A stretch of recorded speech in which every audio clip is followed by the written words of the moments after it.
రా దగ్గరికి కూర్చో. నీకు ఒక మంచి మాట చెబుతాను. మన జీవితం ఎప్పుడూ ఒకేలా ఉండదు. కొన్ని రోజులు నవ్వులు, కొన్ని రోజులు పరీక్షలు. కొన్ని రోజులు పెద్ద కష్టాలు కూడా వస్తాయి. అదే నిజం. ఒక కుటుంబం చాలా సంతోషంగా ఉంది. అందరూ నవ్వుతూ మాట్లాడుతున్నారు. ఒక్కసారిగా ఫోన్ మోగింది. వచ్చిన వార్త విన్న వెంటనే అందరి ముఖాలు మారిపోయాయి. ఇంట్లో నిశ్శబ్దం అలుముకుంది. ఇది జీవితపు పరీక్ష. అప్పుడు మనసుకు ఏమనిపిస్తుందో తెలుసా? ప్రపంచమే కూలిపోయినట్టుగా, ఆశలన్నీ ఆగిపోయినట్టుగా. ఆ భావనను ఒక్క మాటలో చెప్పాలంటే ఆకాశం ఊడిపడటం. ఒక విద్యార్థి ఏడాది మొత్తం కష్టపడి చదివాడు. కానీ ఫలితంలో ఫెయిల్ అయ్యాడు.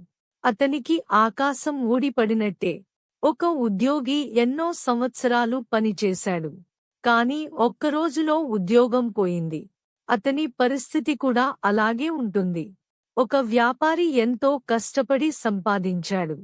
కానీ ఒక్క నష్టంతో అన్నీ కోల్పోయాడు. ఇదే ఈ సామెత అర్థం.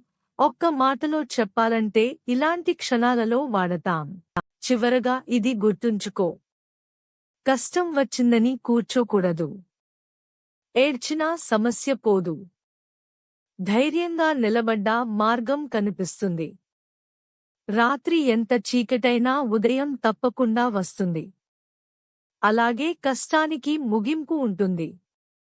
ధైర్యంగా ఉండు, ముందుకు సాగు.